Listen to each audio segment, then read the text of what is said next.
Hello, I'm exhibition curator Gareth Brereton, and this week we'll be discussing this masterpiece of Assyrian art. This is a carved wall panel carved from limestone, and this once decorated a room in the southwest palace at Nineveh, Ashurbanipal's first residence.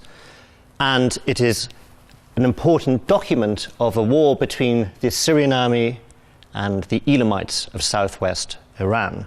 So first I'm going to give you a little bit of a backstory about how this battle happened, why war broke out between the two kingdoms. So the kingdom of Elam was located in southwest Iran, and that was at Assyria's southern border. When the king of Elam died, his anti-Assyrian brother took the throne by force. The true heir to the throne fled to Assyria to get Ashurbanipal's protection. He was a political refugee at Ashurbanipal's court in Nineveh. The anti-Assyrian king, the usurper, called Teumman, wanted his return, but Ashurbanipal denied him. It was obviously useful for Ashurbanipal to have a pro-Assyrian royal family in his care in Nineveh. So Ashurbanipal sent his army to meet the Elamites on the bank of the river Ulai, and this is the depiction of the battle taking place. So on the left-hand side, the Assyrian army has broken through the Elamite battle lines. The Elamites are in panic. They're fleeing down a hill, they're tugging at their beard, they're throwing their weapons in the air. It's a real chaotic scene. And the Assyrians, who wear better armor, have better weapons, are pushing the Elamites towards the river. And the river Ulai cuts across the scene, and the Elamites gradually get pushed and pushed and pushed, and they fall into the river and drown with their horses and their carts and their weapons.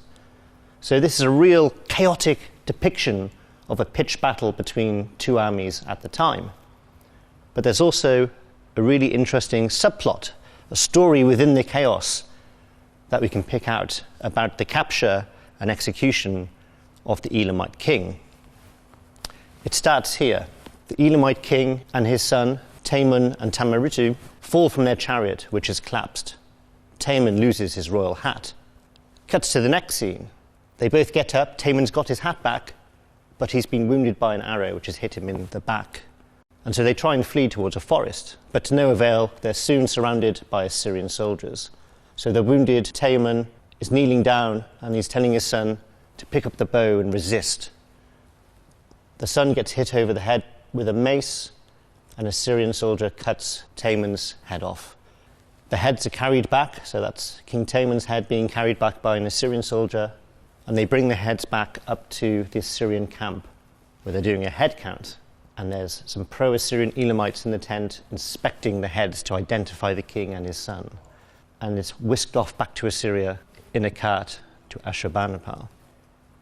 As you may have noticed, the scenes jump around and the figures are repeated in time and space. So how can we tell what's going on? Well, the Assyrians, luckily for us, left these sort of captions, inscriptions, much like a cartoon strip, explaining the story as it unfolds. So here we have an Elamite noble on the floor, wounded with arrows. An Assyrian soldier stands over him, and there's an accompanying caption, and he's basically saying, "Come and make a good name for yourself, cut off my head and bring it to your lord." The battle scene is very much a propaganda statement as well. We don't see any Assyrian soldiers wounded or dying. They are the victors. The Elamites, on the other hand, are wounded. They're sprawled across the battlefield. Some are beheaded. Vultures and carrion birds pick at their remains. Okay, so what happened next? Luckily, we have these reliefs that tell us the aftermath of the battle. Here, we have a scene that takes place in Elam, and then a separate scene at the top takes place back in Assyria. So in the bottom scene, the victorious Assyrians lead the puppet ruler that sought sanctuary in Assyria to the Elamites to install him as king.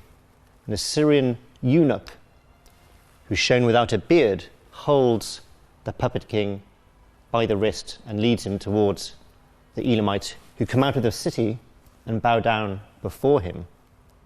And if you notice, the face, the image of the puppet ruler has been hacked away. And when Nineveh finally fell and was sacked, the invading armies sought out images such as these and defaced them to remove their power. At the bottom of the scene, we have the river Ulai, which continues from the earlier relief with the dead Elamite soldiers floating downstream. Back in Assyria, a triumph takes place. Ashurbanipal is shown in his chariot. Again, his image has been chipped away when the city was sacked. And he's got 2 visiting ambassadors from the nearby kingdom of Urartu who come to greet him. Ashurbanipal parades 2 Elamites holding writing tablets, and these contain rude messages from King Teoman, the Elamite usurper king to Ashurbanipal. So he's showing them off to the Urartians as justification to why he attacked Elam. Here again we see the same 2 ambassadors, and this time they're witnessing the humiliation of 2 captives. These 2 figures supported the Elamite king, and Ashurbanipal's army went and captured the ruler and his family and brought them back to Assyria in chains. Here we see the Assyrians placing the heads of Teoman and another nobleman over their necks, and they're made to walk around the city where they're humiliated, slapped, and spat upon.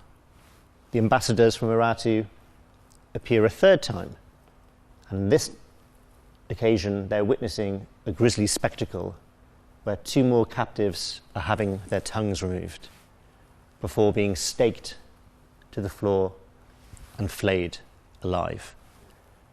And that was the punishment for treason, for opposing Ashurbanipal. And the ambassadors would have witnessed this spectacle as a statement of power from Ashurbanipal to say, look, this is what happens when you mess with me. If you want to find out more about Ashurbanipal, do come along to the exhibition, and if you click on the links you can find some more information all about Ashurbanipal.